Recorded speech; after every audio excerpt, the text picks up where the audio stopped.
ನಾವು ಬಂದು ಆಫೀಸಲ್ಲಿ ಸಿಗಾಕೊಂಡಿದ್ದೀವಿ, ನೀವೇ ಮನೇಲಿರೋದು. ಮನೇಲಿರೋರು ಆರಾಮ ತಗೋಬಹುದು, ನಾವು ಆಫೀಸಲ್ಲಿ ಬಂದು ಸಿಗಾಕೊಂಡಿದ್ದೀವಿ. ಆಗ್ಲಿ, ನಿಮ್ ಕಡೆ ಚಾನ್ಸ್ ಆಯ್ತು, ಟೀ ಕೊಡಾಗಿಲ್ಲ ಸ್ಪೀಕರ್ಸ್ ಗಳಿಗೆ.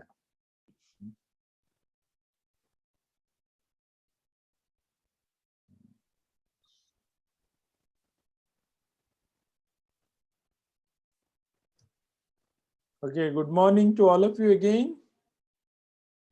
Good morning, sir. Good morning, sir.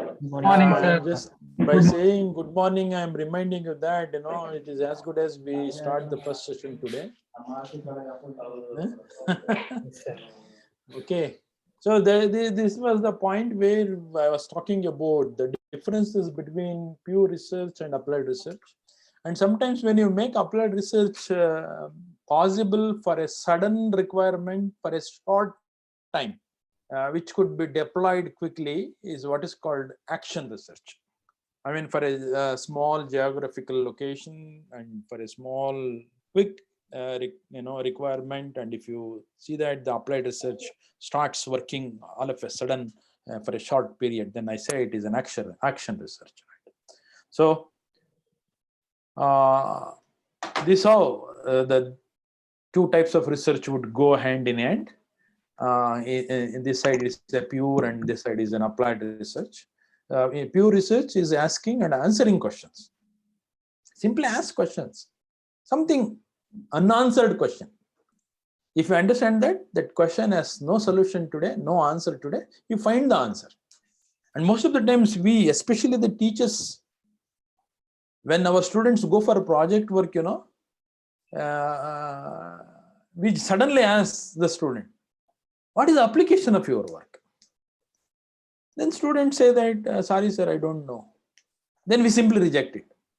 Oh, what is that nonsense? Why do you want to do that? It has no application. Please don't discourage the student. Just because the student is unable to answer your question of what are the applications of his project, you are just simply rejecting is really not good. Just because he cannot answer, don't think that it has no application at all. That's number one.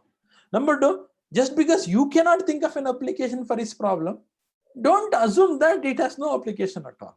That shows lack of our knowledge, I am unable to find application for his project. He is unable to find application for his project. The moment his knowledge is, made available for others, probably others may find it very useful. And what is more important in basic research is find something which is unattained, find something which is unanswered, and try to find the answers. And when the moment that problem is answered, that question is answered, then you created a new knowledge and circulate it, leave it for public, and let anybody find application for it. If not in this generation, the next generation may find it very useful. So that is what is pure research. Look, had Newton thought of, oh, my theory may not find any application on that day, probably today we all must have missed this theories. He never imagined, he never worried about applications, but he wanted to find answer to his question. He found it, and today we cannot imagine physics without applications of theory of Newton's. So that is what is called pure research. Pythagorean theorem. Pythagorean was a stick seller, He was a very, very poor boy who has come from a poor family, economically a background, backward family, and he was selling the sticks on the street. So on the bank of a street, he was selling the sticks. While selling, during his free time, he used to organize the sticks and then construct some shapes, etc. And one day you found a relationship between the length of the stick, right, which represents hypotenuse of a right angle triangle. He made one stick and another stick perpendicular to it, and when he kept it, then he found some relationship between the lengths of three sides of right angle triangle. And then he came out with the theory. Great mathematician he got emerged as. Look, you never imagined that one day that Pythagorean theorem, his own theorem will have tremendous application. Today, the Euclidean distance, the notion of Euclidean distance is based on Pythagorean law. Right? See, that is what is the basic research. But on the other hand, applied research, it is not to ask and answer question. It is to ask and answer needs, demands today. So suddenly when the COVID-19, started impacting our life, we all thought of staying inside the residence only. So all stayed inside our respective residence. But still, UGC wanted to conduct classes for various teaching community like orientation, refresh. Then online education came into picture suddenly. Otherwise, Indians would not have picked up this online education to that extent, right? Suddenly, that was the answer for a need. The need arose. So that's applied research. Because of applied research, today we are enjoying with this online, meeting, online education, online teaching, etc., etc. So that was a need. But this may continue existing for only shorter time as long as that need arises. The moment that need is not required, then automatically it goes off. But pure research will be there for a long time.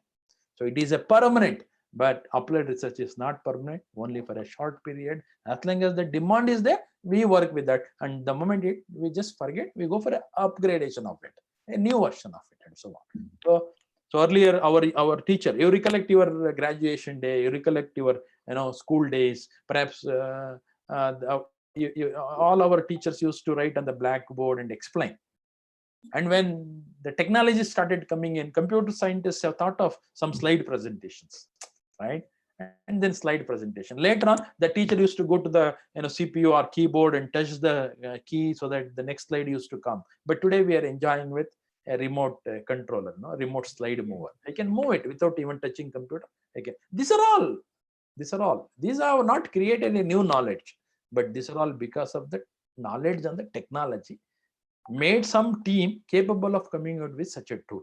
This is an outcome of an applied research. This remote is an outcome of an applied research. So it is there till another version of a different version of the same thing will come. Then it goes off. The new entity will come. New product will come, and so on. So earlier, before this computer technology, we used to have overhead projector, and where a transparent sheet is to be placed and displayed, explained. And this, the moment the PPT concept came into picture, all have gone out. I mean, it was because of applied research came into existence and made the practically living possible, and it was there for a short time and then disappeared. New technology came into picture, and so on. So this applied research is only for a specified small duration, whereas pure continue existing for a long. That doesn't mean that pure is really great, applied is not that great. Pure creates a knowledge, but what do you do with that knowledge unless you make use of it? The applied research made use of it. That is how applied research is equally important. And applied research cannot happen unless pure research happens. So pure research is equally important. I mean, there is nothing like what is important. Both are really required. A good thesis is the one which contains both applied and a pure. I mean, the couple of first chapters are on creation of a new knowledge, and couple of subsequent chapters are on making use of newly created knowledge for some specific application. That could be most of the Western universities, and most of our national institutions. The thesis of most of the Western universities and national institutions in India are appreciated well. Why? Because that academic institutions get attached with some industries. So the responsibility of a supervisor and his team members is to create a knowledge, and the industry will make use of it knowledge, and then the thesis will have both applied and pure, and that's why those theses are well appreciated. But in most of our universities, like Indian universities, including myself, we have got some narrowed mindset of saying that I'm a theoretical scientist, I have nothing to do with applied. I'm an applied scientist, nothing to do with the theory, right? No, I'm sorry, that we should never say that applied is great or pure is great. Both are important. Look at this: advances the knowledge, this makes use of the knowledge, this creates a knowledge, this makes use of a knowledge. And then while making use of the knowledge, while solving an application problem in hand, it may insight into a new theoretical framework. For example, Archimedes, you heard of, no? Archimedes was a scientist who was forced to solve a problem of finding out what is the ratio of mixture. A king called him, and then there was crown made up of two materials, and then he wanted to find out what is the ratio of that mixture. That was an applied research, initiated by an applied research. But later on, Archimedes has come out with his own theory of density, that density. I mean, sometimes while attaining the problem of current requirement, while making use of the available knowledge, perhaps you understand that certain issues, that certain knowledge is not available, but you have got to create it. Then that creates a new problem for the pure research.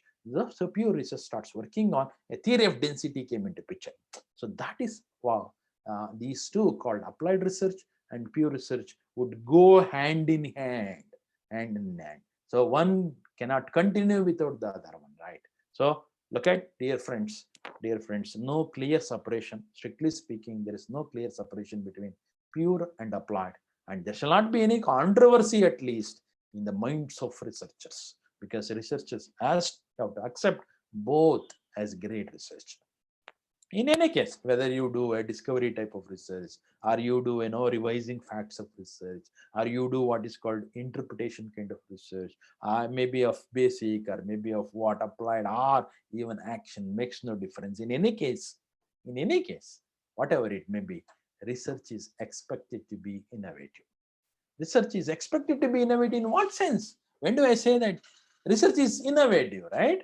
So if it makes an improvement, if it introduces something new, if it devises something, a new method of solving a problem, if it exploits successfully some idea, if it creates a new dimension of performance. Let me underline here, very important thing which I love to say, that it should create a new dimension of my performance. If I do research and after completion of my research, there must be some new dimension of my performance. I mean, most of the times when I interact with the scholars or interact with people, what do you want to do in research? Why do you want to do? Then you say that I want to contribute something to the society.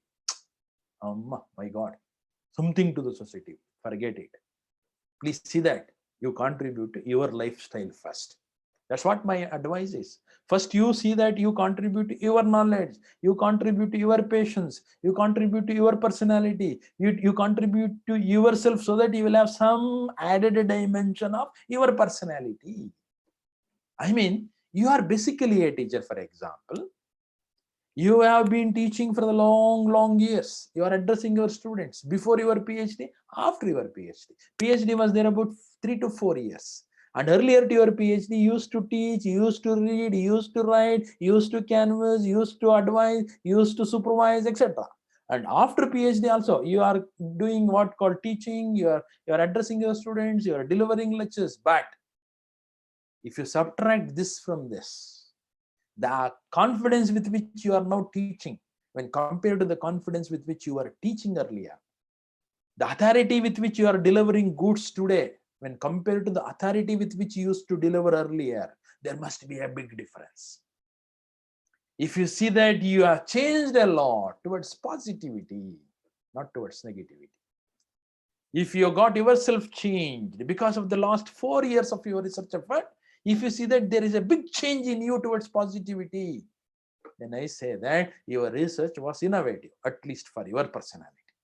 So that is what is more important. Once you are risen up to that level, automatically, whether you want it or not, irrespective of it, regardless of it, I'm sure you become really a person capable of contributing to the society.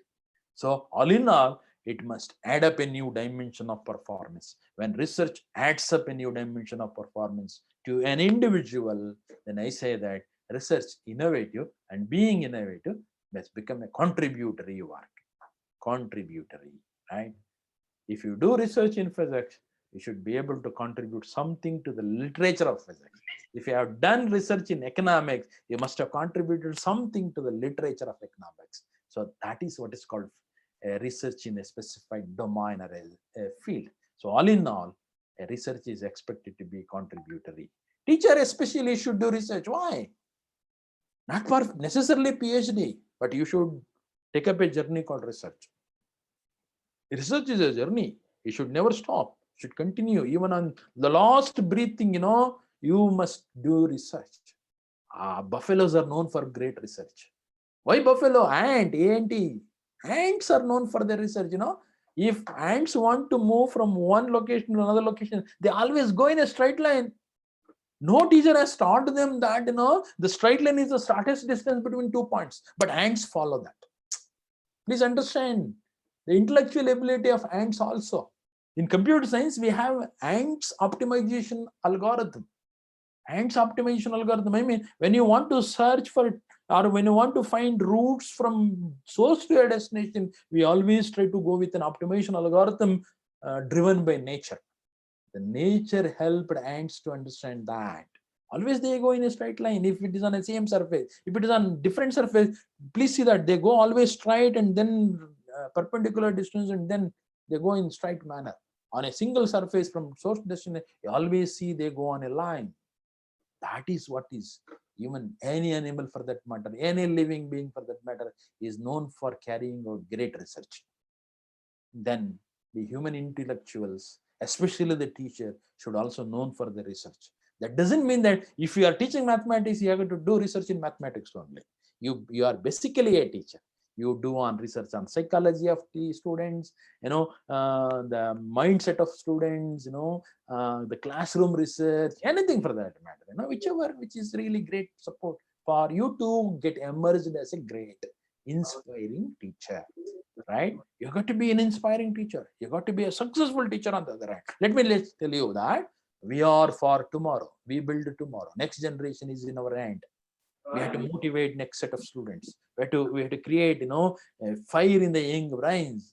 Even the dullest brain should never be comfortable in my lecture hall. To rise up to that level of personality, to deliver goods, so that the dullest brain also vibrates in my lecture hall. I should be successful. To be a successful, look at every year, probably I just teach about 50 students in master's level, and see that the 50 students would go out of MSc in computer science, 50 students go out of MSc, MCA every year. I mean, I produce roughly about 100 students per year.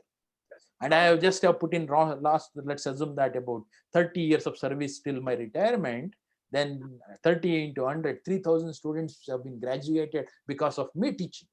Out of 3,000 students, I expect at least 10%. At least 10%. To be known for the rewards in their national level, at least 5% should be known at their international level for their contributions. I'm telling that students of Guru, then I say that I am successful. Probably by the time of I retire, I may successfully produce about 30 PhD students. At least out of 30, 3 of them should be known for their international contributions. Then I say that I am successful. Only 10% I am talking about. To be such a successful teacher, I should be able to inspire students in order to be, allow my students to think big in their perspective, and to allow my students to grow big in their own pursuit, and to see that my students would perform big in their own future life. I should inspire. I should first, I should not be a semester ahead of my student. I should, because today everything is available on the Google. Students can just go through the Google and learn on themselves, but they still feel that teacher is required. That is what is called teacher. You should not be simply one step ahead of them or one semester ahead of them. You should be a very, very far ahead of the student. To be always in front of the area where you teach your student, you have to unknowingly do research. So that is the requirement for a teacher to be always in research. Now it's right time to touch upon research categories. Basically, I classify any research into 3 categories. That what I spoke about, the general types of research called pure and applied. Here I am talking about categories of research. So basically, irrespective of whether you do pure research or you do applied research, but I see there are 3 levels, 3 categories of research. One is a research called exploratory research. Exploratory, as the name itself indicates, it explores various problems in applied. It explores various problems in pure, right? It just identifies a new problem, it structures a new problem, right? It identifies the scope, it works out the frame for a new problem. Look, in mathematics, I'm sure that at least one of you or two of you maybe from the discipline of mathematics must have heard of Ramanujan. You go to any department of any universities, especially in Gangotri of Mysore University, if you go to mathematics department and meet with professors of mathematics, I'm sure that at least 10 professors over there, minimum 5 to 6 would say that they have been working on the problems stated by Ramanujan. Look at Ramanujan has not only given answers to many questions, he has also listed many problems which are unsolved. He has not simply listed out the unsolved problems, he also had given the justification why those problems are still challenging for mathematicians to do. What are the parameters of those problems really makes that problem challenging? Look, you can think of a PhD called exploratory PhD on a topic of your interest, where your thesis will have 3 chapters, and in each chapter you just identify and structure 2 problems. It's not good enough to state the problem. It is in addition to that you have to canvas why that problem is still a research topic. What are the problems, are the parameters, are the attributes of that problem has really made this challenging for people to work on. Give a justification. Need not give solution to the problem, but clearly define the problem and explore all dimensions of the problem, all parameters of the problem, and give a clear-cut definition of the problem and say it is still worth researching. You quote 2 such problems in each chapter and think of a thesis of 3 chapters, totally 6 problems, and then your thesis becomes a material for a study material for 6 different people to work on. That's what exploratory research. So once problems have been explored, then one has to construct a solution. One has to think of designing a solution to the problem, and such a process of finding or constructing a solution for a known problem is what is called constructive research. It develops solutions to a known problem. That's all. It develops. Problem is known. Most of the times, in Indian scenario, when a current PhD student completes his or her thesis, then I give admission to a new student. I just ask the new student to take the problem explored by that in the future work. He mentions some problem. Take one of the problems and work on it. Then he doesn't have any scope to explore a new problem, but he takes up a known problem, works for a solution to that. That is what is called constructive research. Constructive research, as the name itself indicates, it is to work for a solution to a known problem. Once solution is known, what do I do with that? I got to make that practically possible. I got to look at its feasibility in deploying in a practical environment. Then empirical research starts. It tests the feasibility of a solution for a known problem. So practicality, empiricality. So that empiricality, it all depends on how you deploy additional knowledge that you require to deploy. You may have to productize that in the solution. So take up a metallization of that solution, right? All put together is what is called empirical research. Look, dear friends, you can either concentrate only on exploratory, only on constructive, only on empirical, or you can think of constructive and empirical, or you can think of exploratory and constructive, or you can think of all the 3. For example, the great Indian scientist who got the first Nobel Prize for Science, being not white Asian, was C.V. Raman.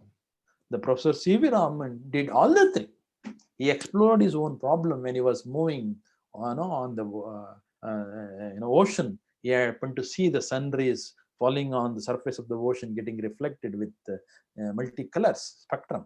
Then he wanted to study, is it really true even with if I go for a monochrome light, right? Optics. Then he framed a question.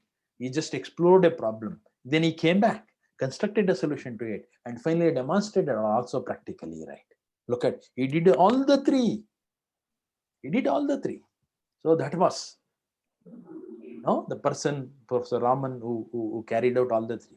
So Ramanujan did construction of solution in mathematics for most of the problems. In addition to that, he had given many problems for others to work on. Even today, mathematics, professors of mathematics are exploring solution to the known problem stated by Ramanujan.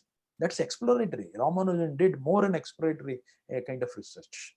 So, and equally also carried out constructor research. And today, most of the computer scientists, Turing machine was proposed by Alan Turing, was a great mathematician. It was an abstract model expressed in terms of mathematics, telling us that one day down the line, I'm talking about 80 years, mathematics, he has canvassed that one day there will be a there will be a computing system. Right? There will be a computing system. Though we say that Charles Babbage was the father of computer, but for today's modern computer, so Turing was a great father of computers today, in fact. So what he proposed in mathematics has been realized by an engineer as an engineering product by engineers, and they are working model today. So he could imagine, we explored that, but we constructed a solution and made scientists have constructed a solution, and then engineers have made that product called digital computers today. So these are all what I am talking about. Look, in addition to this, research can also be labeled as field research, laboratory research, like C.V. Raman's research. Professor C.V. Raman's research generally considered to be a laboratory research, because maximum time during his process of research he spent in laboratory. He explored it in laboratory. He constructed solution in laboratory, demonstrated in laboratory. Most of the time was spent in laboratory. Then the research is called, whether it is for fundamental or an applied makes no difference. Looking at the physical space or a physical location where maximum time is spent by a researcher, research can also be labeled as lab research. Library research. Most of the book authors, literates, most of the people like Bhairappa, Kuvempu, for that, they read many books and then come out with a new book. A new book, but integrating several, creating a new knowledge, but it adds up into a new book into the library. There were 100 books, and not one book gets added up into the library. So that's a library research. Classroom, most of the school teachers do classroom research, classroom research. So farmers are known for field work. They do field research. So research can be called as field research, lab research, library research. I mean, it all depends on where is the maximum time spent physically. Looking at the physical location, you can also label them. There is nothing like, you claim that, oh, it is already solved. As long as I said already, you are individually making different. If you feel that your intellectual ability is something different, or if you feel that your community is looking something different than other community. Community means a group of people I'm talking about of similar nature, right? Of similar nature.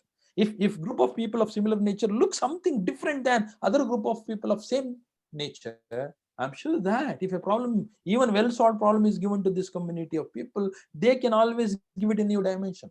For example, I'm recollecting, for example, I think the problem is God, God. God. The people wanted to create instance for that God. And that problem was given to a class of, let's say, farmers. When farmers wanted to work on that God, the problem, then they thought of Shiva, Lord Shiva. Why? Farmer were restricted. Farmer were with limited resources. The farmer could not think of a beyond his dress code.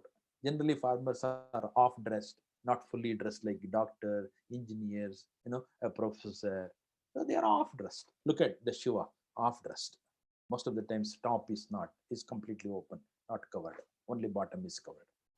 Even farmer, when he goes for a land, he doesn't have anything on the top. He will have only bottom, right? You could think of a god called Lord Shiva, where he could give a dress only off-dress.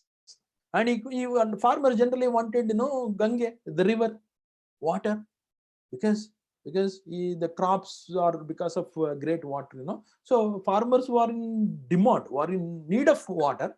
Then because he's a god, God is supposed to give what he wants. Then God should be rich in water. So he thought of putting Gange on his head. Then he has plotted a Gange on the head.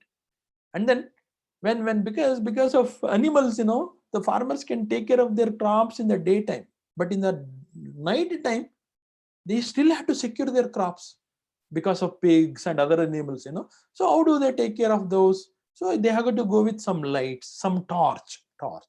So they require torch, light in the night. So for that, the god should give them the required torch light facility.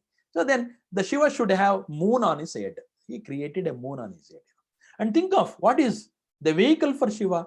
So the farmer used to have a vehicle, bullock, ox. Oh, Shiva should have that only, right? And farmer generally used to sleep on a mat, because they are not rich to sleep on beds.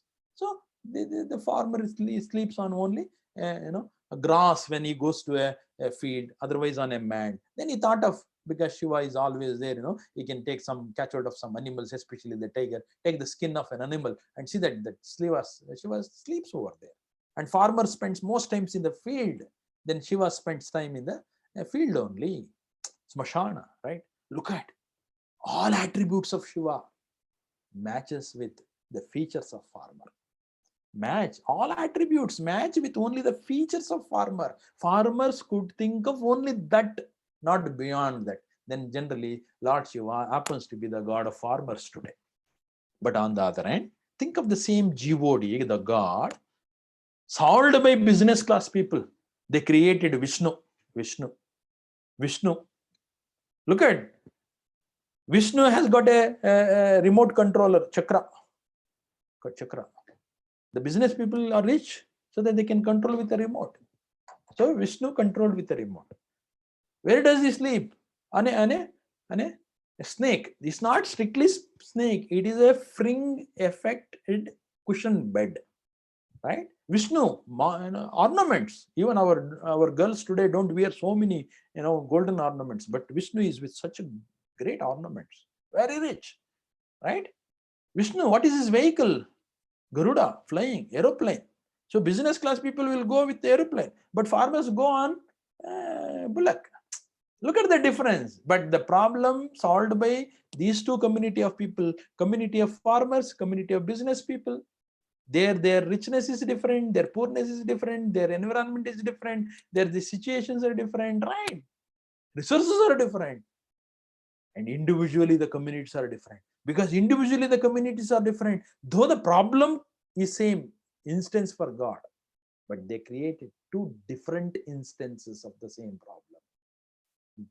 Lord Shiva is different, Lord Vishnu is different, totally different. He represents a business class, he represents a poor class, and so on. Look at that is what I am telling you. Even if a known already solved problem is given to you, as long as you are individually claimed to be different, I'm sure that you will have an opportunity to think differently. You will have an opportunity to create a new dimension to the known problem. Then you will have some novel way of what contributing to the literature. That's what is called a research category. Basically, exploratory, constructive, empirical. It all depends on the nature of the work that you do. Similarly, based on the nature of the physical locations where a maximum is spent, time is spent by a researcher, you can also label research by a field research, library research, etc., and so on. A research process now. I think now is the right time to sum up the things which I just have covered up so far. If we recollect the things which we have discussed so far, what did we understand? The research process. How does it begin? I said that, you formulate a problem. I mean, identify the topic, identify the objective of study. While identifying the objectives of study, you also mention the scope, the domain, the purpose, motivation. Make everything clear. That's how the research process starts. Once you made everything clear, then you go for generating the hypothesis. Generating the hypothesis means you just guess towards solution. While guessing towards solution, use your background. So that educated guess is what is called hypothesis. Then I also have recommended not to think of a single hypothesis, but to think of parallelly multiple hypotheses. When you have worked out the hypothesis, establish the hypothesis. How do I establish the hypothesis? Or how do I create the hypothesis? Basically, friends, there are two ways of learning. One is inductive learning, another one is a deductive learning. I mean, inductive principles, deductive principles. Inductive principles is moving from specialization to generalization. Study the specific cases, accumulate the knowledge. Once you accumulated the knowledge, then go for assimilating them together into a single integrated. so that you can come out with a generalized statement. That is what is called inductive principle. On the other hand, deductive principle. Deductive principle is the one where you have a general statement and then apply the specific case and deduce it. Right? You have a Pythagorean rule. Take up your specific triangle and apply, get the hypotenuse value generated using other two sides. That's what is called substitution, deduction. So deduction is what is called a generalization to specialization. Look dear, one moves from specialization to generalization. Another one moves from generalization back to specialization. This inductive and deductive knowledge appear to be duals, appear to be duals, but not strictly duals. Because if a person solves a problem using inductive knowledge, if a person solves a knowledge using deductive knowledge, end products are not necessarily same. Two processes P1 and P2 are said to be duals if P1 and P2 are reverse in each other, reverse to each other, but generating the same end result. Whereas here, though inductive principle and deductive principles appear to be in reverse each other, but end products are not necessarily same. Hence, they cannot be considered to be duals. Be careful. So anyway, either you can go with the inductive principle or you can go with the deductive way of generating the hypothesis. But one thing is certain. Strictly speaking, there is nothing like a pure inductive way of generating hypothesis. There is nothing like a pure deductive way of, but generally we go for hybridizations. To some extent inductive, and then deduction, deduction followed by induction, or combination of these two. Anyway, once hypotheses have been generated, then the task is to prove the hypothesis. The task is to prove the hypothesis. I got to justify my hypothesis, right? How do I? There are basically two. One is theoretical way of arguing it. Then use mathematics, theories, constructive arguments, and then finally claim it. That's what is called theory. Otherwise, go for practicality. When you go for practicality, gather the data, analyze the gathered data, right? And then use that data for proving theoretically or use the data for practically. So in any case, you have got to gather the data, you have got to analyze the data and establish the hypothesis in either way, right? You tried it, but unfortunately, hypothesis has not been established. Then what is your understanding? You understand that the data which you have gathered is not sufficient. I mean, I attempted. Unfortunately, I could not prove it. Then I have got an understanding that the data which I gathered so far is not sufficient. Then what do? I go for regathering the data. When I go for regathering the data, I get some more data. Because some more data is added into the corpus, I got to reanalyze. I did it. Even after reanalyzing the data, unfortunately, I am still not capable of proving the hypothesis. Then what do? I go for regathering, reanalyzing, regather. Look at here, re is more important. Regather, reanalyze, regather, reanalyze. Yes, try to establish. If not, regather, reanalyze, try to establish. If not, this is a loop, this is a loop. You are inside a loop. You are repeatedly doing it. One day you become successful in establishing. You are happy with that. But unfortunately, it may not happen. If it doesn't happen, then you try to regather. When you attempt to regather after 10 times, the 11th time you understand that. However, I put in, unfortunately, I could not prove it because my data which I gathered is completely exhaustive. The data which I gathered, the corpus which I created is completely exhaustive. Nothing can be added up as a new data. Then analysis. I tried it in all possible ways of analyzing the data. Analysis of data is also exhaustive, complete, and no other way of analyzing. So no regathering is possible, no reanalysis is possible. Then what do? I understand that however I put in, this hypothesis cannot be, probably I must have gone wrong while hypothesizing the problem. Go back, re-hypothesize it. Come back, come down.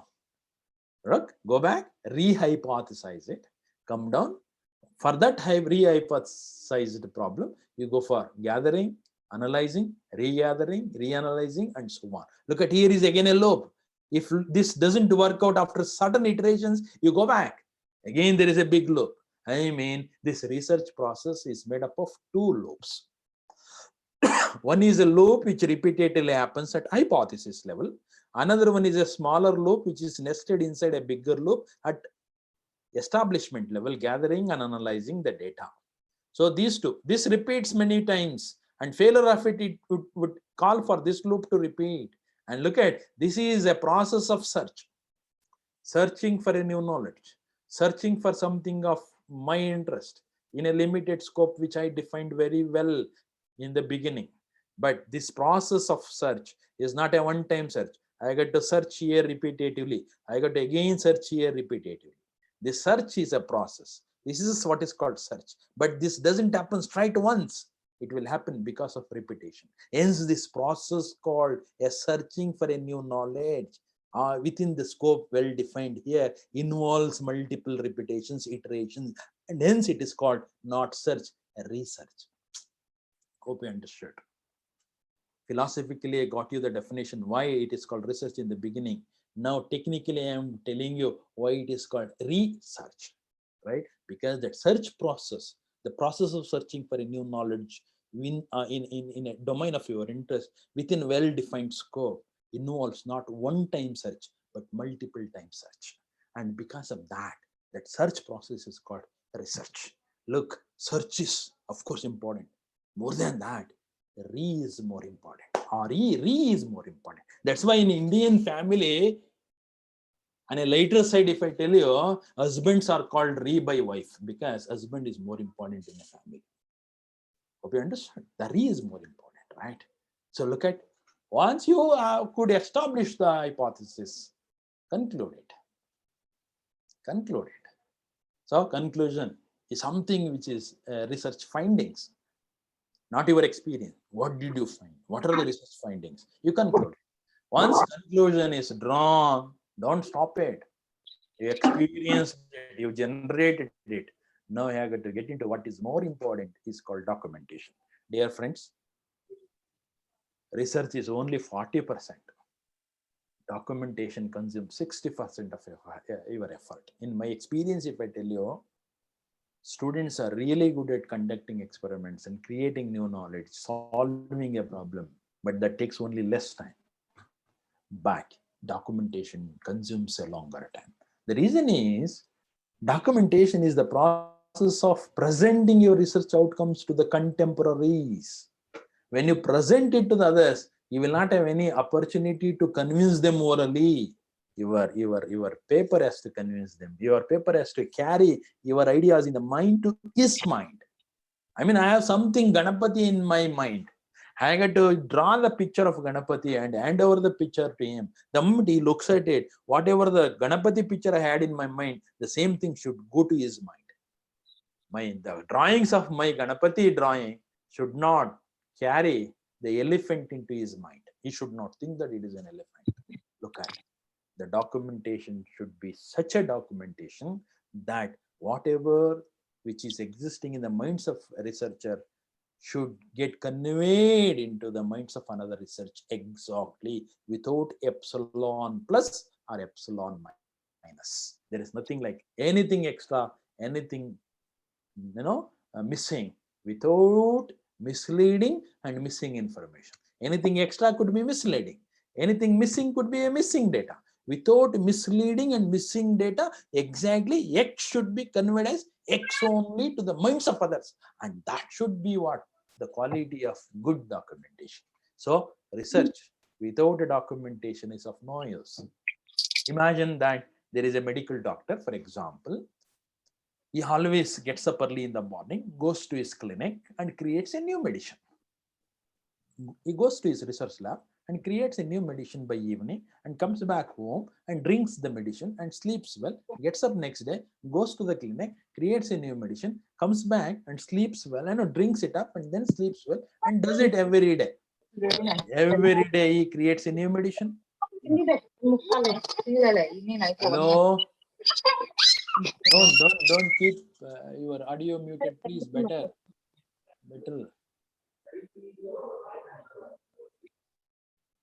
Okay. So he creates every day a new medicine. He creates every day new medicine. but he himself drinks. And then next day he creates a new medicine. He does it till his end, right? He lives for about, let's say, 80 years of every day he creates so many medicines he created, but nothing is documented. That's one type of doctor. Another doctor, he doesn't create a new medicine every day. He creates only on Monday. And subsequent 5 days of that week, he takes up for documenting the medicine. He writes up and then keeps it preserved and then dies one day. Whose contribution is really considerable? The second one, because he has documented. If we want, we can create a new medicine looking at his document. Look, dear friends, without proper documentation, your research, however great it is, however quality it is, unless you have an ability to properly document your research outcome and a process, your research is of no use. So documentation has got to be preferred. So in my opinion, as I said, every researcher has to put in great effort for documentation when compared to that of what actual research. Basically, there are two types of documents we are talking about. Then something went wrong. Basically, there are two types of documentation. One is publishing documents, another one is manual kind of document. When you want to communicate your ideas across contemporary researchers, then I say you are publishing material. So importance in publishing material is to communicate your ideas and research findings for others to understand. Whereas in manual, it is to document your research process and ideas and the product for the purpose of not communicating your ideas across, but for educating the end user, right? So I just purchased this. I just purchased a cell phone, new mobile phone. Yeah, a document will be given along. What does that document speak? That tells me about how do I use this? How do I operate it? So it is only for the operational purposes. So by the end of your research, you can create a document which is for the purpose of end users. Then I say it is a manual type of document. Whereas on the other hand, during your research, you create a document and circulate it across, publish it so that others will read and understand your idea. That's called publishing document. Very basically, there are two types. So success in research largely depends on one, proper documentation, of course. Proper documentation. Who is responsible for it? Is it supervisor or a scholar? A research scholar, right? Then success in research largely depends on ability of the researcher, understanding ability of the researcher, domain knowledge that the researcher has got, commitment that he has, love and affinity of the researcher towards the problem. A researcher must love the problem first, should have some affection towards the problem. He must be in a position to say that it is my problem. Next line, I wish you all read yourself. I don't want to read it. A researcher should feel that he got married with the problem or married to the problem. He must have that feeling. The moment I got married, I started loving my wife. A person got married, started loving his wife. Wife started loving her husband. Right? Arranged marriage. If problem is assigned by a teacher, supervisor, then it is an arranged marriage. If you identified the problem and then went to the supervisor approved it, it's a love marriage. But anyway, you are associated with a problem. Problem is like a spouse. You have got to feel that. If you start feeling it, then you have some commitment with that. When you have some sudden commitment, the brain children get created. Like because of marriage, I am blessed with 2 children. Similarly, the moment you got married with the problem or to the problem, and because of that affinity, there are certain brain childs. The children, brain children, you just created them. I mean, then ideas I'm talking about. Those ideas have got to be publicized. Like, the way in which I go in search of a good school for my kids. Similarly, I should go in search of a good journal for my ideas to be published. I should push them into a reputed journals. I should not see that my ideas get wasted. The way in which I take care of my kids, the way in which I give them better education, the way in which I allow them to grow. One day I see that they are married again. One day I don't want my kids to be figured out by anybody telling that these are bad citizens of India. Similarly, I don't want anybody to be quoted as my idea as a bad ideas. I want to push them into good journal. I should communicate. I should canvas them, and I see that other contemporary researchers would, read my ideas, I appreciate my ideas, and cite my ideas. That is the meaning of marriage here. Please don't take in other way around otherwise. So you take it in a broad spirit, broad mind. Here, get married in a broad sense. So you should have that feeling. Look, dear friends, in my opinion, every one of us have got two families. One is a professional family, another one is a personal family. Personal family is up to 10 o'clock in the morning, after 6 o'clock in the evening. So evening 6 to next day, 10 o'clock is personal. Every day, 10 to 6, morning 10 o'clock till 6 o'clock in the evening, I am married with my professional problem, a research problem.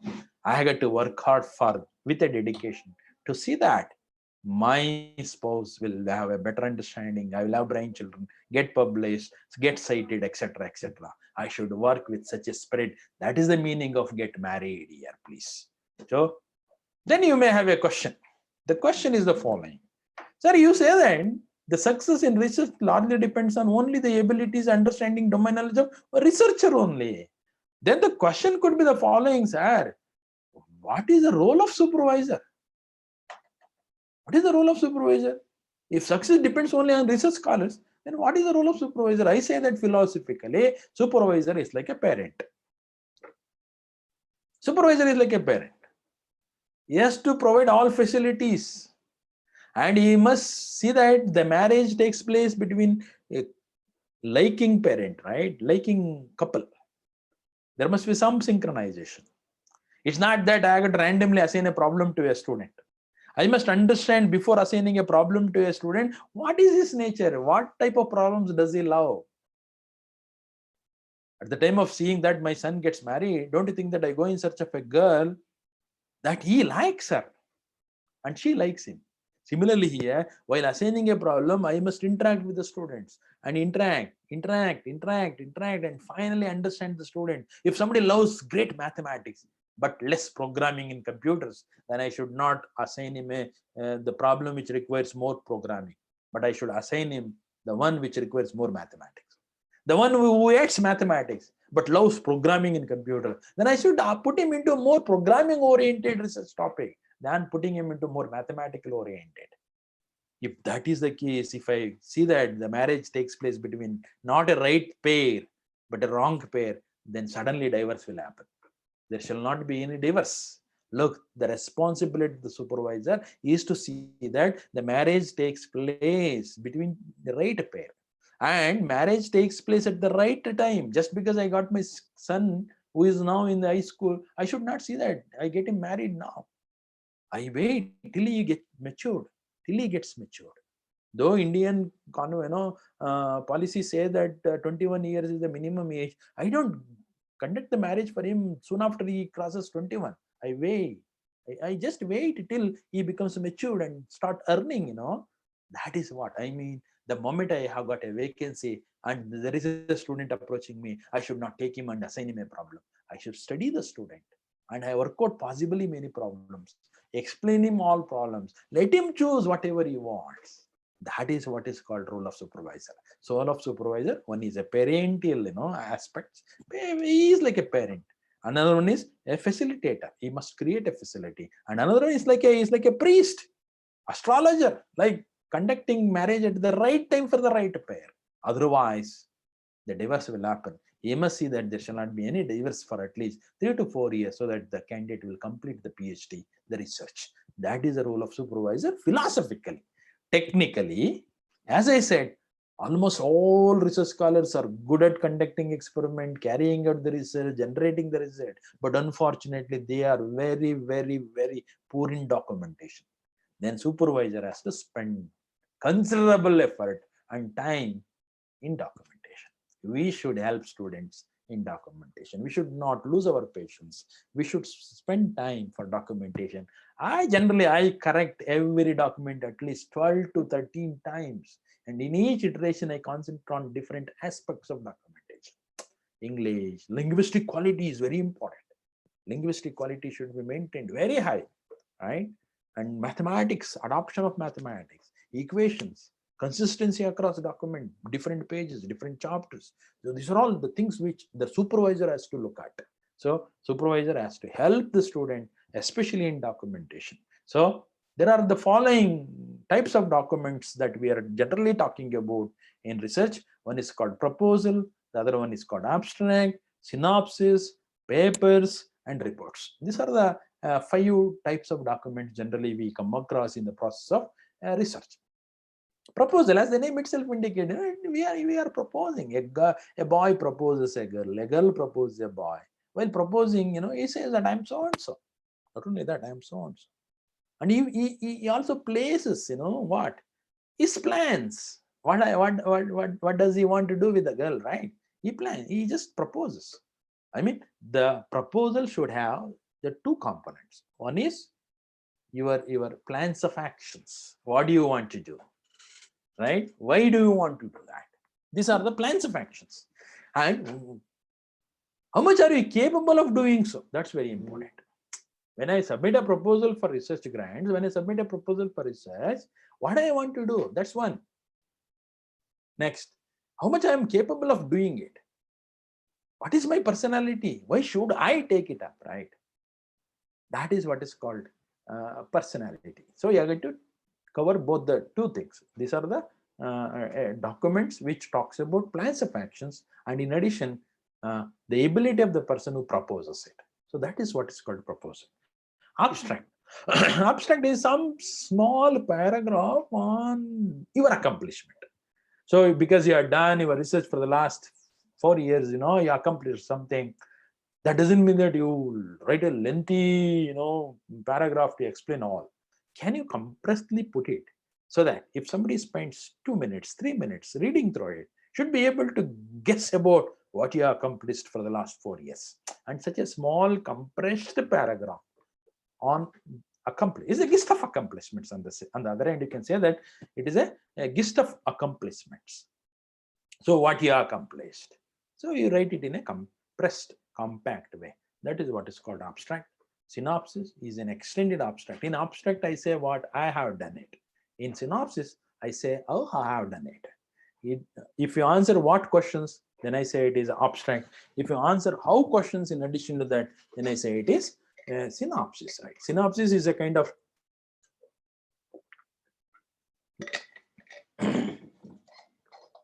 extended abstract. Then I go for transformation of my knowledge. I have certain knowledge which I created. I conducted an experiment, got some results, very interesting. Now I want to transfer. I want to transfer my knowledge to other person who is in America, who is in Canada, who is in Japan. Then I get to document it and then publish it so that it is available for him. And that is what is called research papers. So research papers are the methods of transforming your knowledge across the globe to others.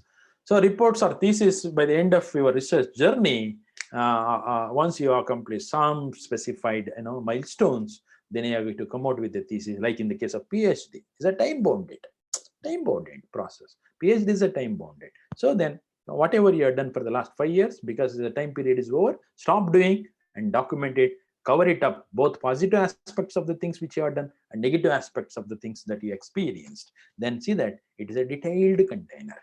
Detailed container is the one which contains everything. I mean, if you submit your thesis and the thesis covering upon your experience of last 4 years, and if other person spends only 4 months reading through the thesis, should be able to become as knowledgeable as you are on the topic of your discussion. Then I say it is a detailed container, right? Thesis should be detailed. These are the 5 different types of documents which we generally come across in the process of a research journey.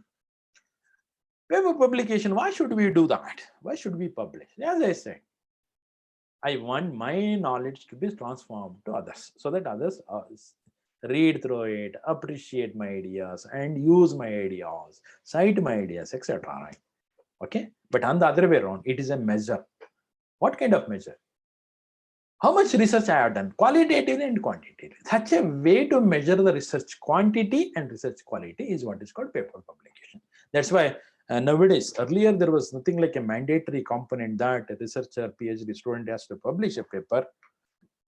And during our PhD period, so most of the researchers used to publish after submitting thesis. But now publication is a mandatory because publications are the some way to a metric to measure the success of research. The success of research can be in two ways: quantity wise, quality wise. So publication measure both quantity and quality. Sometimes more the number of papers that a scholar has published, more the number of papers, more the number of papers that you publish, quantitatively your research is good enough, but not necessarily quality wise. Less the number of papers that you published, quantity wise you accomplished the small, but quality wise could be a tremendous, right? The number of papers alone doesn't grade the success of research. Number of papers just helps us in predicting the quantity, but where it is published, who are the editors of the publications, who are the people involved in reviewing the process, right? Reviewing your work. Who are? What are their expertise, right? Are they from the same area or from different?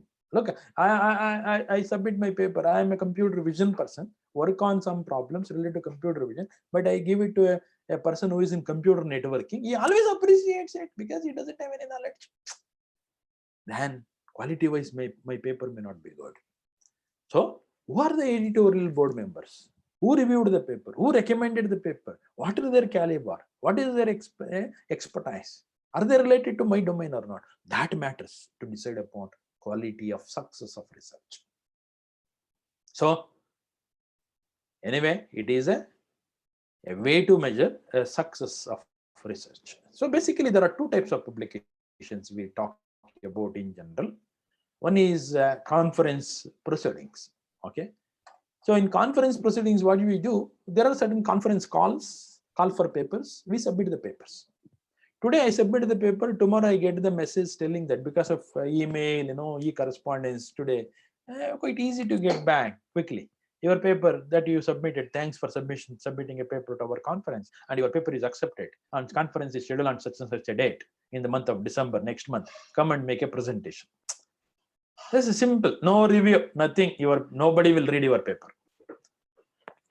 The interest of the people who are organizing that conference is to provide you a common platform where researchers from different, geographic locations can come and meet together and exchange the ideas. That's all. They don't publish your paper fully. They come out with a seminar. They come out with a book consisting only abstract of your work. Then in that conference, you just talk to others, get the ideas, present your work, and get the feedback. So go back, revise your work, and communicate for other conferences or journal. The second type of conference is the conference. Conference will be in the next year, June. Now it is November. There is about 6 months time. They call for the paper. I submit the paper. They take about 2 months to review. They give it to reviewers, 3 reviewers. All the 3 reviewers will give the comments on my paper. So in the month of March, they write me back telling that, Guru, your paper has been reviewed by so many reviewers, and all reviewers have shared the comment. Please attend these comments and revise your work accordingly. Change your draft, redraft your paper. Come out with the solutions to all these problems. Add up, and then also work out, create a new document explaining where and how you have taken care of these comments in the revised version of your paper. Come with both paper and this answer sheet and present your work in the month of June during our conference. That's little above. Okay, fine. Because I got the comments, I had an opportunity to revise my work and uplift the quality of it. And then, because there is 6 months time to do all such things. This is another level. Now, when you go to the conference, again, that will be given to the same reviewers. Your answer sheet, your response to reviewers' comment sheet will also be shared across. Again, they review it and they listen to your presentation. Once they are satisfied, they consider it for post-conference proceedings. they come out with a post-conference book where full paper is published. Then you can claim it as a publication. Otherwise, we are sorry that in spite of you given you enough time, you are not work up to our expectation. So you just make a presentation, take these feedback, and go on it, redraft your work again, and communicate to a different journal or a conference. That is the second level. The third level is what is called indexed. Generally, the indexed conferences will be notified well in advance, at least 15 months, at least 18 months in advance. Now it is November 2021. Let's assume that there will be a conference in December 2022, next year, December. Then they give enough time to draft a paper and communicate. The deadline to communicate paper is March 2022. There are 4 months. So now I can plan the experiment. I can plan the topic related to the conference. I can work for 4 months, draft the paper, communicate. When I communicate on the last day of March, they take about 3 months, April, May, June. So by the end of June, I get the comment back. So I got to attend those comments and revise the paper. Again, July, August, 2 months will be given. September, I got to communicate back the revised version. Again, same reviewers will review it. But October, they reply back telling that your paper, revised paper is now acceptable. So with certain conditions, or your revised paper is not acceptable, completely rejected, take these comments. Or your paper is completely accepted, no restriction, nothing, well, superbly written, fine. The 3 classifications. One, straight acceptance. Another one, conditional acceptance. Another is completely rejected. However, you are invited to participate in the conference. So this rejection rate is high. Out of 100 papers, roughly about 70 papers get rejected. Remaining 30, only 10 get straight accepted. 20 are conditional accepted. These conditional accepted authors have got to revise their work according to the second type of, second reviews and communicate back quickly. So then papers are ready for publication. The moment you go to the conference, during conference itself, your papers are published and proceedings will be released. So that can be taken as publication. These are related to conferences today. On the other hand, journal papers is exactly like the third level of conference. You communicate a paper, editors will communicate it to the reviewers. The reviewers don't know who are the authors, and you don't know who are the reviewers, right? Your paper will be reviewed by 3 people, and 3 people will communicate to the editor. Editor will communicate to you, and you are supposed to revise it and communicate back. It goes to the reviewers. Reviewer will again. This process will continue. As long as the reviewer still feel that your idea is good, paper has some novelty, it is relevant to the theme, etc., but unfortunately not well written, and they are not satisfied.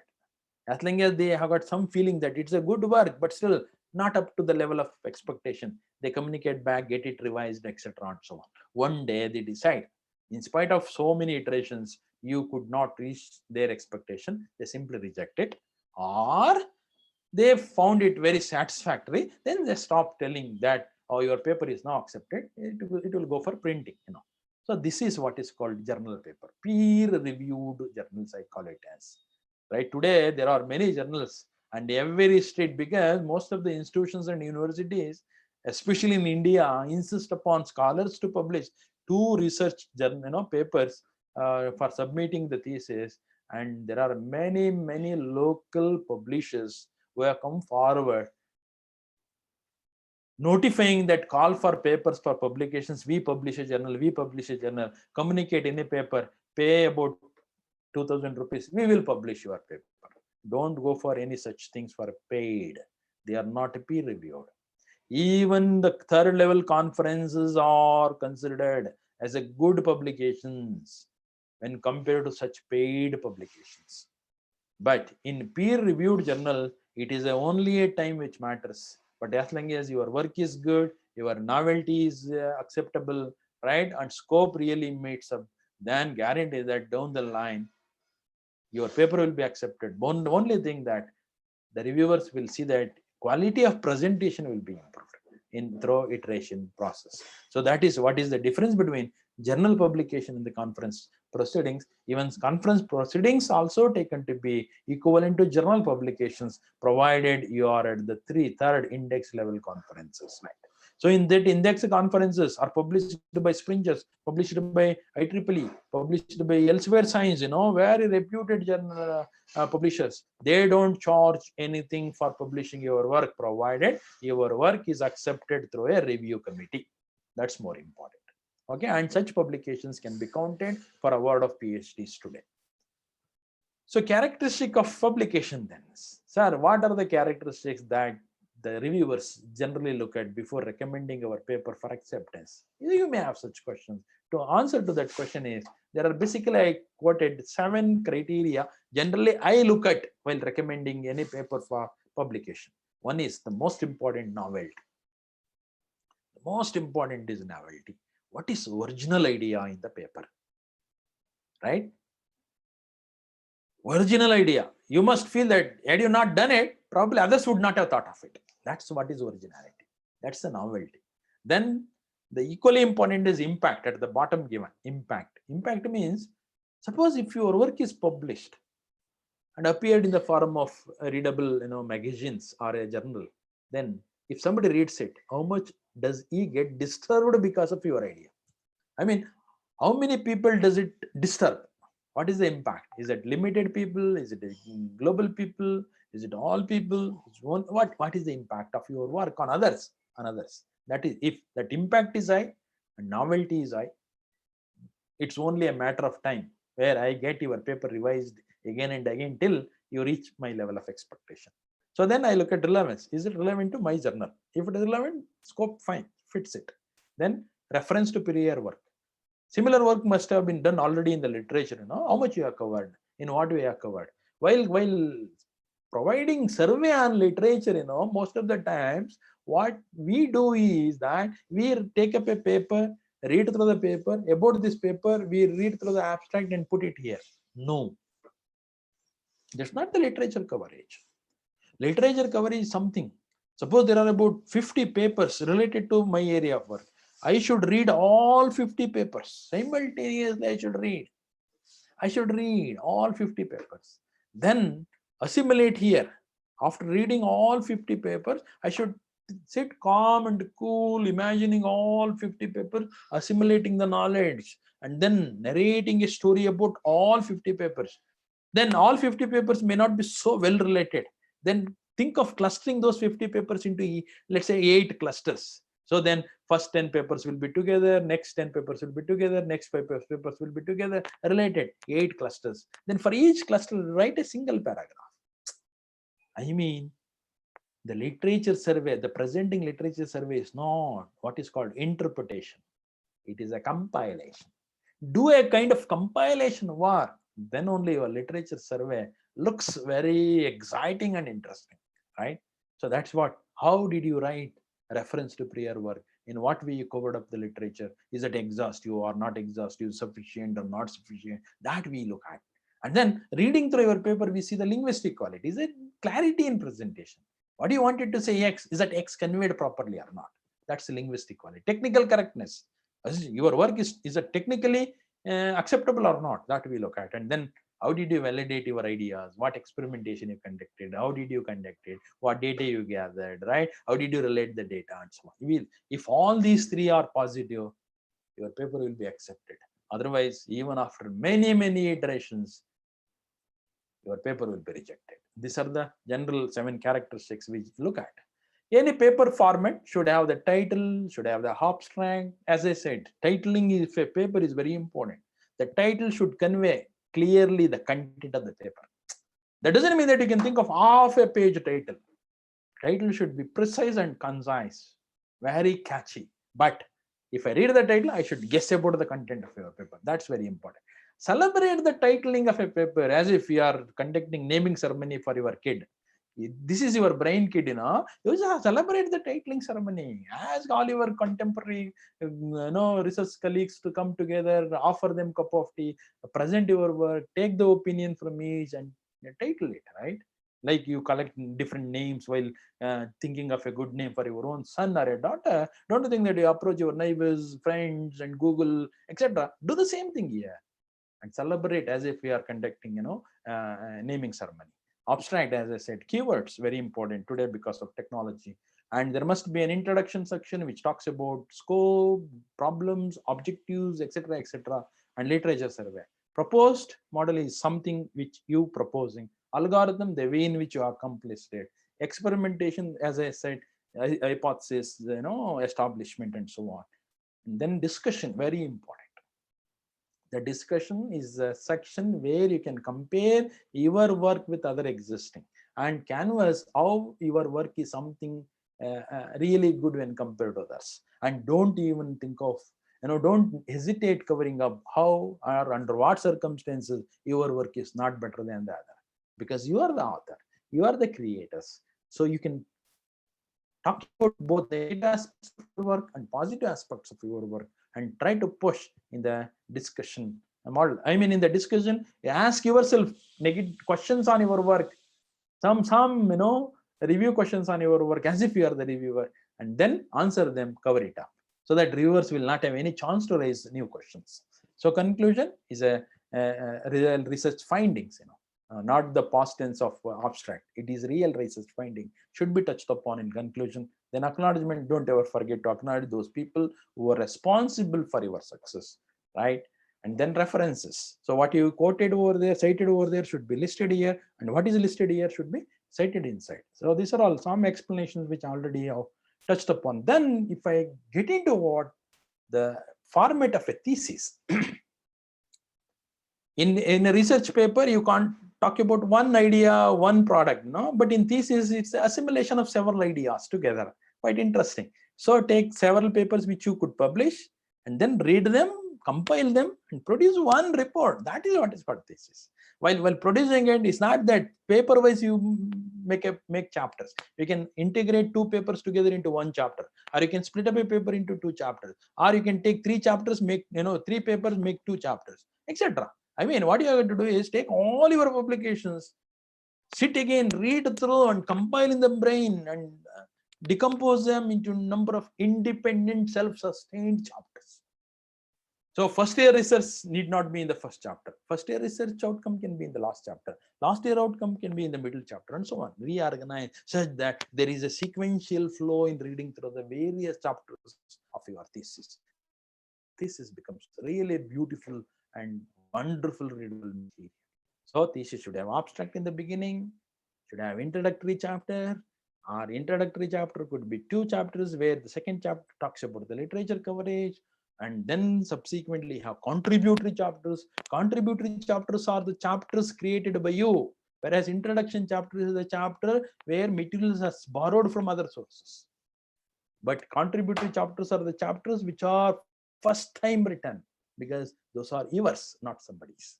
So look at, there is thesis has two components. One is yours, purely created by you. Other one is something which is not yours, but borrowed, right? So these are the two different components of a thesis. So contributory chapters could be many. Then you do some comparative analysis, compare in case if you have multiple solutions for your own problem, compare all the solutions, take the best and the worst. And then in the literature, there is a best and the worst, compare them, right?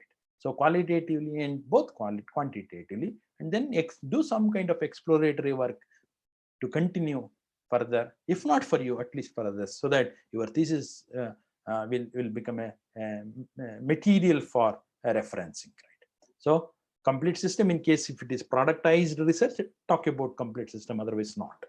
So then conclusion, research findings, list out the publications which you could come out with for the last 4 to 5 years during your research period. Appendix, very important.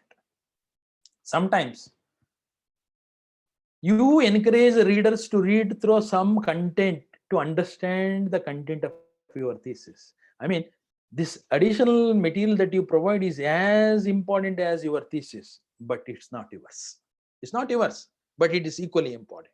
So then keep it in appendix. That's what is called appendix. So then bibliography. So it is a assimilation of heterogeneous collection of reference materials. So that's what is called bibliography. So these are all the things that every good thesis should have, right? So unfortunately, this you must feel after 10 years, after 5 years, after 1 year at least. I mean, you submitted your thesis, you got your review reports, and then you got your YOS examination conducted after 8 months of your submission, and at least on the day of open YOS, just a day before, you read through the thesis which you submitted 8 months back, then you must have this feeling. You must have this feeling. If I now read my thesis after 22 years, I feel this. The part that is good in my thesis was not original. The part that is good in my thesis is not mine. The part that was mine is not good to read. I said, every thesis has two components. One is purely yours. Another one is borrowed. This borrowed is a refined version, no? Obviously looks good to read. This is first revised, first drafted, obviously not good to read. Then I see that the part that is good to read is not mine. The part that is mine is not good to read. I must have that feeling. If I have that feeling, then only I understand that I wrote my thesis. Otherwise, somebody helped me in writing the thesis, right? So unfortunate, this should happen. This should happen. And moreover, look at here. Authors have communicated a paper to a journal. Editorial board have reviewed that. And then editorial board, specifically a principal editor, write back to the author after review of the manuscript. Manuscript means a paper communicated for publication.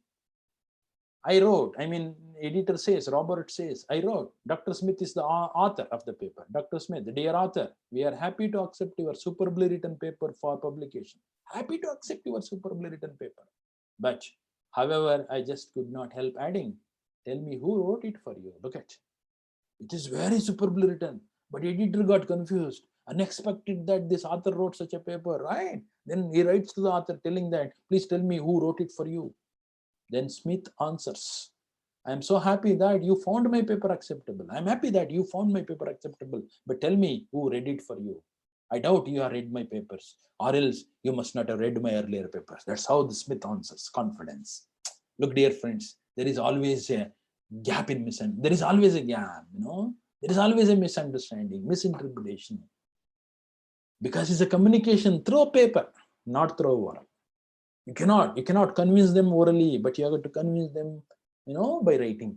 That there is always what is called some gap in understanding, some degree of confusion.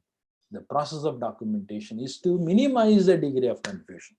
The confusion is always, I have been publishing papers for the last 20 years, but I doubt if all my papers are of same standard because my co-researchers vary from time to time, But always we must try to reduce the degree of confusion while documenting.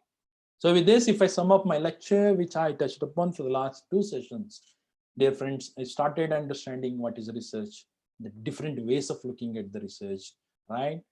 And then types of research, pure and applying. Importance throughout my lecture, I just have narrated with a couple of more, some my own interesting examples, the important significance of research. Touched upon 3 categories: exploratory, constructive, and empirical type of research. And then research process made up of, starting from formulation of the topic through hypothesis generation, and then gathering data, establishment of hypothesis in a loop, etc. There are 2 loops nested, one inside the other. That's what is called the research process. And then I also explained you the role of both supervisors and research scholars in making research success. And finally, in the last roughly about 20 to 25 minutes, I just have taken you all along the documentation process, varieties of documentation, different types of documents we are talking about, format of paper, qualities, attributes of a good paper, format of a thesis, and so on and so forth. And then what is the importance of a documentation as a research. With this, I read my own poem, which I drafted on the term called research, probably. I've been defining research in different style. Probably I understand that R-E-S-E-R-A or C-H, each letter has its own meaning, like R for reading a lot. A researcher should read a lot in the beginning. I got to read a lot. That's the only way. You should be a voracious reader.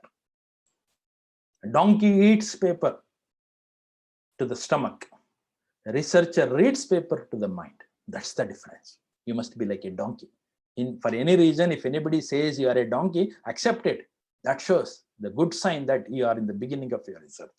So reading a lot, for establishing. Why you have to read? Establishing yourself scientifically and engineering. So establishing scientific and engineering aptitude, knowledge. Every field, including history, has a science component and engineering component, right? So stop reading a lot for establishing scientific and engineering aptitude. To have a good personal rapport, you must have a reward for your own rapport. Not being a son-in-law of a great politician, not being a son of a great politician, you must known for your own research contribution. To rise up to that level of personal rapport, you have to read a lot and establish yourself both in science and engineering aspects of your topic of research, so that you have a great aptitude in the field of your interest. So good personal rapport with a commitment, that's very important to build up a healthy society for the development of Mother India, our nation. I mean, read a lot. Donkey, you are like a donkey, but you should not continue to be a donkey. You should run. You should build up your own rapid, fast running animal like horse. Donkey should be converted into horse, and horse should reach the destination. What you wanted to target, you will reach the target. Then turn back. You become, because it is your area of research. You have spent 5 years in that research area. You should be the king of that area. I worked on real numbers of mathematics. I should be the king of real numbers. I worked on image processing of computer science. I should be the king of image processing, right? So you should be the king of the, I mean, donkey becomes a horse reading, reaching fast, riding fast, reaching target, and then turn back, acquire the space, behave like a king, lion, king of forest, lion. A donkey converted to be a lion-like animal in the field of research. Lion known for its own quality attributes, That is what is called transformation of donkey into lion. And such a process of transforming any donkey knowledge to a lion kingness animal in the field of interest is what is called research. Research is only for transformation, transforming a personality towards positive aspects, positive personality. So that's all. Thank you, one and all. Thank you very much.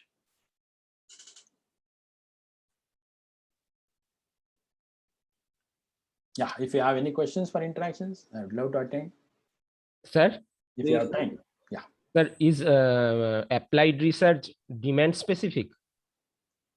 Yeah, need specific, right? Need specific. Okay.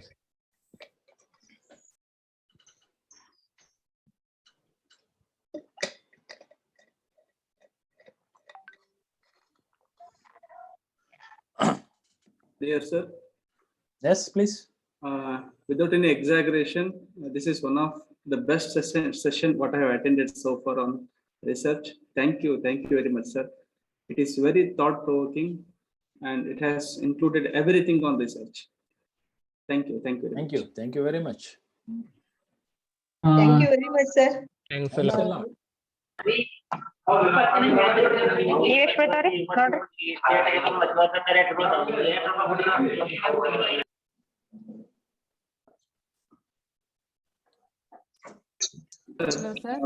Hello, sir.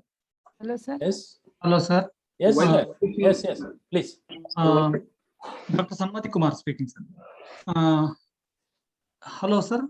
Yes, sir. Tell me. Okay, sir. Yes, I was completed research in the year 2010. Afterwards, the real research will be started, sir. Correct. At that time, I was just completed PhD and submitted thesis. Now, after 10 years, I was doing real research, and all the applications, everything, whatever the research significance, research documentation, I was now properly doing it. Correct. Fine. Actually, the PhD period is not a research period. PhD period, you are a student. It's a training period. PhD is a program, you are admitted to the program, and supervisor is an instructor. Yes, He sir. trains a research scholar, and by the end of a program, you will get a degree, like master's degree, bachelor degree. PhD is another degree. It's a training program. You are trained towards research. You have inculcated all, tools, procedures, methodologies, strategies, etc. So you are awarded with a degree. Then you become independent researcher. Yes. Okay? PhD is only a training period where the research scholar get trained. Yes. Can you impart something about some of the fake journals keeping the same ISSN, which misleads the budding researchers in recent times? I'm sorry, I missed your question. Sir, Please, others, please, please mute your audio. Yes. Sir, in recent times, Ah, some of the fake journals, they are Correct. keeping the same ISSN numbers. ah. They are misleading the budding. See, don't go with any journal with ISSN number, because every publisher has got his own ISSN. Okay. And any journal which takes your paper and immediately say that your paper is accepted, pay so much of rupee, we will publish it. Please don't.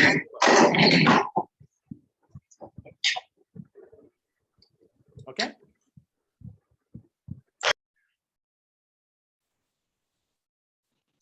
Hello, got it?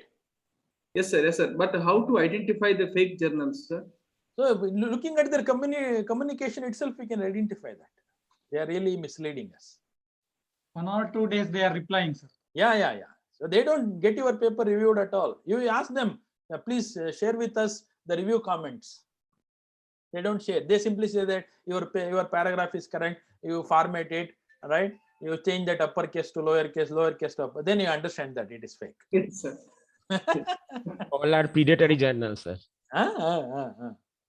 Listen. But they are more interested in collecting some money from you. That's all. Hello. Okay. And for that journal, you can also attempt. Take some of your papers, take papers of different discipline, take one paragraph from your work related to mathematics, take another paragraph related to commerce, take one more paragraph related to Ashoka Chakravarti. You just draft a paper where paragraphs are nowhere related, submit to the journal. They simply say that your paper is accepted. Got the point? Yes, sir. Yeah. Don't go for it, please, because sometimes you feel that it is necessary because your university insists that you should have publication, right? You should have publication. But unfortunately, when you submit such work to such a journal, sometimes your work is really good, but you are getting it wasted. Okay. Today, what happened is, for the completion of PhD, the authority requires or needs some fulfillment of publications, right? Correct. Because of that,